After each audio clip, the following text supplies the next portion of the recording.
Speaking of magical lights, let's talk about the opposite, darkness.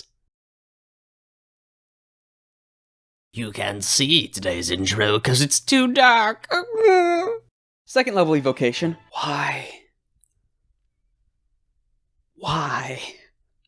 Casting time of 1 action, range of 60 feet, components, verbal material, bat fur, and a drop of pitch or piece of coal. Duration, concentration, up to 10 minutes. Magical darkness spreads from a point you choose within range to fill a 15-foot radius sphere for the duration. Darkness spreads around corners. A creature with dark vision can't see through this darkness, and non-magical light can't illuminate it. The point you choose is an object you're holding, or one that isn't being worn or carried, the darkness emanates from the object and moves with it, completely covering the source of the darkness with an opaque object, such as a bowl or a helm, blocks the darkness. If any of the spell's area overlaps with an area of light created by a spell of 2nd level or lower... I thought it was 3rd level. The spell that created the light is dispelled. So, even if you had the cantrip like last time, or other sources of light, magical, mainly, darkness is going to put out. Only if it's 2nd level or lower, though, and there's some decent light spells that are higher, and they actually just end up dispelling this. Can't use dark vision in it, that's pretty good. It's a 15-foot radius sphere, concentration for up to 10 minutes, it's nice. 60-foot target, you can hit this on someone in a distance. The fact it can be held on an object and then covered is something I entirely forgot, but am now going to be really using. 2nd level, not too bad. 10 minutes, 1 action, casting time of 1 action, range, concentration, 10 minutes. Not the worst. Oh, you could put this on an object. Or the point, and then if it's covered by an opaque thing, wow, this might be like, oh, it might be trying to put out darkness when you're blind in it, so how are you going to find the origin point? Really, that's going to be pretty difficult. This is more if you're the one holding it. Like a hooded lantern, but it's actually darkness held on the inside of it.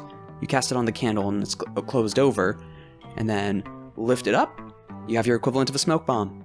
Outside of fog cloud, we don't... we'll get to that. Because the benefit of this as well is you can immediately place it down again, so you can, like, on your turn or held action, pull it up on your turn, and put it down on another. Though I'd probably question, would that be use object? Would that be... I mean, it would definitely take up space within your hand. Would you need to have 2 open hands for that? You could theoretically always be prepped to blind your enemies, or at least block you from line of sight and your allies.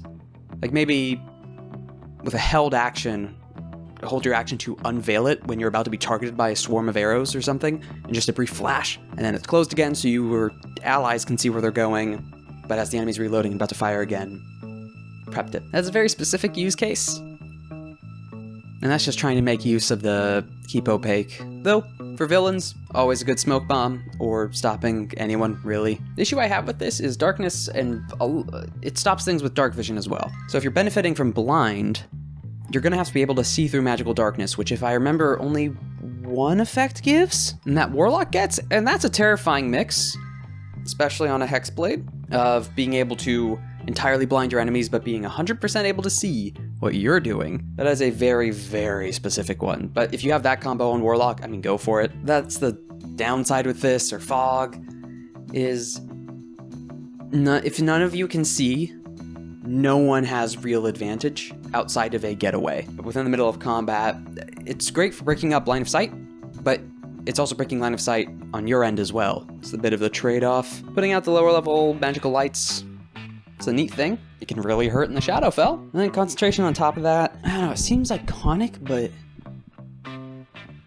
if you're also that line of sight breaking. If you're trying to disable a spellcaster, yes, you can use darkness, but silence will be better. Stopping verbal components within that area, stopping their spellcasting, but you can still see and hit them, because darkness you can't really capitalize on too well outside of a sneak around or getaway. It's your smoke bomb. Just a bit more opaque. 4 out of 10. Good disabler, briefly, and potentially able to use it to stop or get away or hide, but it disables both sides a little too much.